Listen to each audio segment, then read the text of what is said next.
Today we have a, however you pronounce this, Diehl,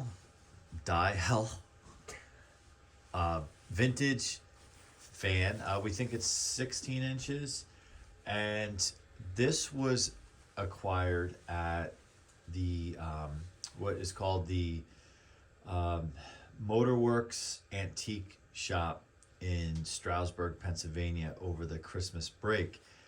It's a really neat store. It has a ton of stuff on everything in there is on consignment, and there's some other videos we've done with some of those Christmas items that we got that day as well. But this one is probably the largest vintage fan from this era that I've ever seen, and I'm less familiar with these fans than I am with, say, fans of the 70s, 80s, and 90s, and up to now. So this is, for me, kind of outside of my area, but do know it's 16 inch, and I believe when we got it, it certainly runs. It runs fine. And did you plug it in the store? I don't remember. I played it at the hotel. At the hotel, okay. So we knew it ran, and it felt like it was a little stiff just from kind of seeing it, but it's very powerful. And the other thing that helps with the airflow is the lack of guard. Safety last was kind of out of that era or generation. As they say, that was the last great generation. It's the post World War II generation, etc. But from what I could tell, I went on eBay to see if I could find something out there that kind of helped identify the age of this.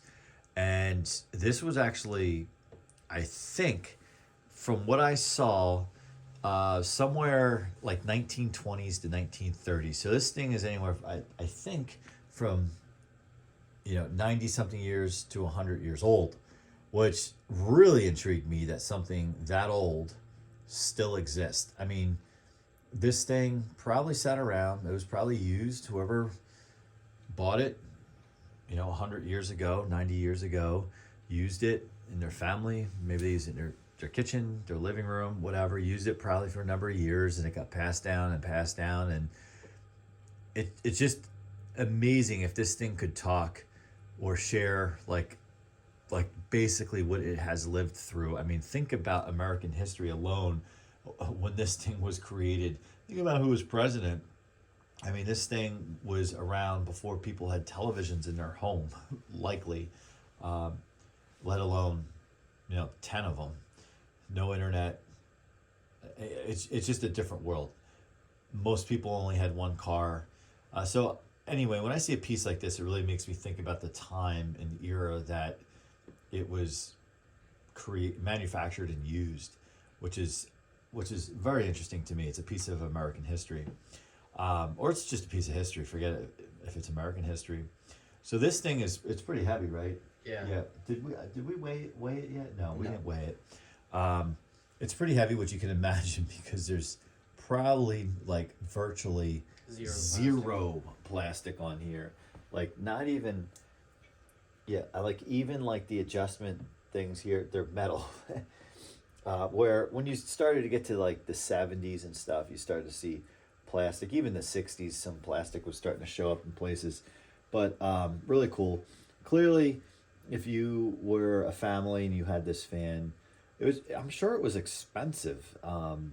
It would be interesting to know what it cost back then and relative to what today's costs are, what it would be. But I should imagine if something like this was brand new today, over $100, just the way it's made.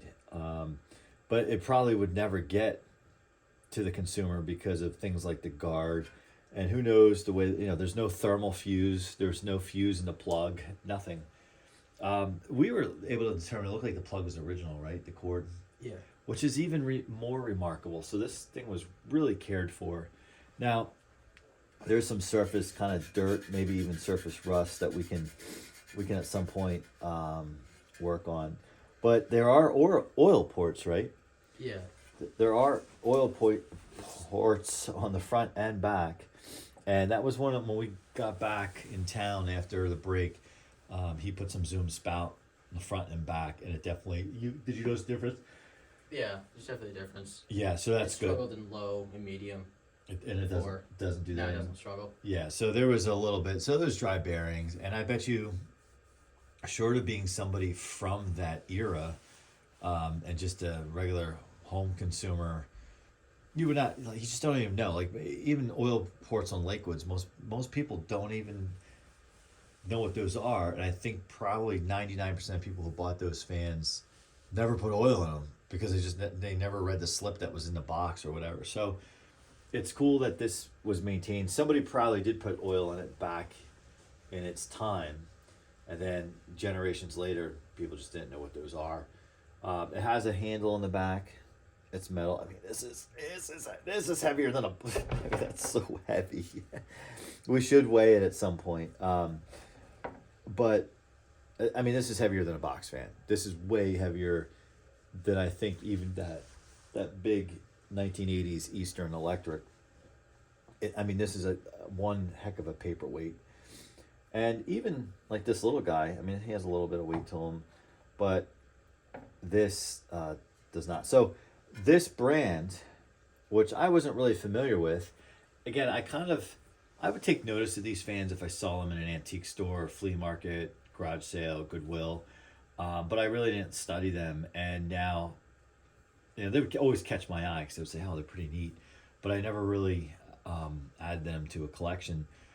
So now they kind of caught my eye. I did some research on this brand, and I just again went on eBay, and they have the different sizes. So this is certainly again the largest vintage fan I saw, and that's what caught his eye. Because there was a couple others there, but they weren't quite as big. Smaller. They were the smaller. Same one as this, but smaller size. Maybe next year you get that for your collection if it's there. Maybe. Which would be neat. So what we'll do now, I don't have my my meter with us. That maybe a part 2 to this video at some point would be to connect it to the meter and put it on the scale to see how much it weighs. That could be fun. I have to bring it to the other location to do that. So do you want to start it off at low? And I'm going to move the camera to the side so we're out of the wind stream.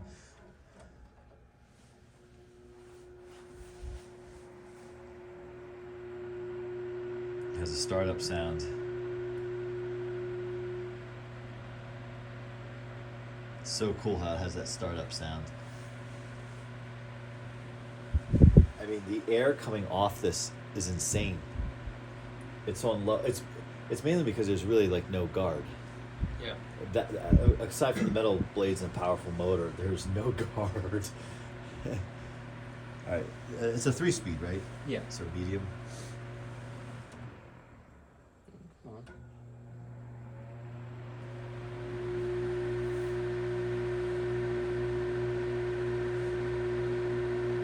Yeah, I mean,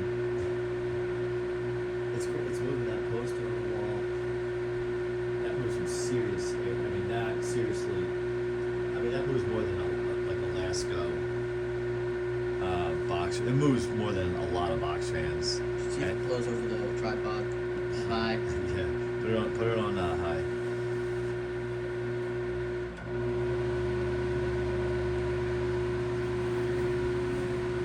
This is insane. It feels like you're in front of a commercial fan in like a warehouse or something. Just for effect here.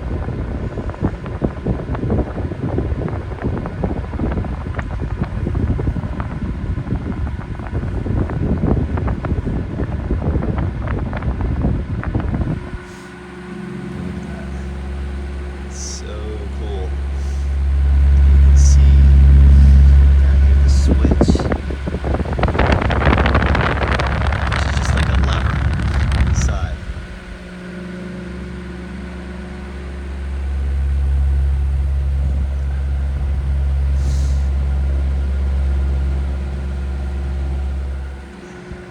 So let's do the spin down.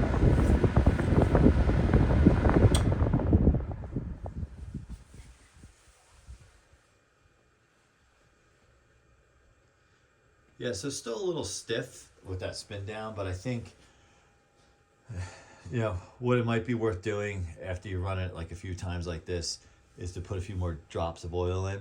And then I think eventually when you decide to remove the guard and kind of polish the blades up a little bit, we could take a look at those bearings in terms of like if they need to be kind of cleaned. Yeah. But it doesn't struggle. The one thing I did notice, the boots on the thing that you unscrew for the oil for the bearings, Yeah. like they're eroding, and so Oh, you guys can't get all the way down to the oil, and I can't really soak it up that well. I see. Okay. So it might need new So yeah, eventually. So that's why Okay. it might be a little slow yeah, in the spin down. yeah. So this is really cool, and it stood the test of time. And you know, even on this table, that little guy, that plastic one on the right there, why that's from the early '90s. That unless it's in a museum or our fan collection museum that you pass down to your kids, who pass down to their kids, that's not lasting 100 years. But this thing, and what's cool about it is it's so old that even a non-fan person might be like, "Ooh, I'm not gonna throw this out. I'm either gonna donate it or give it to a collector or just keep it in a room because it's a talking piece." Much like this one on the end there. I mean, that one's really cool too. They're all cool. All right, so thanks for watching, and if anyone knows anything more than what we shared on this particular fan, or any tips for kind of rehabbing it, not that it really needs rehabbing, but just kind of some upkeep because of its age, feel free to comment. Otherwise, thanks for watching. Like, subscribe, and we'll see you on the next one. And we'll leave you with this.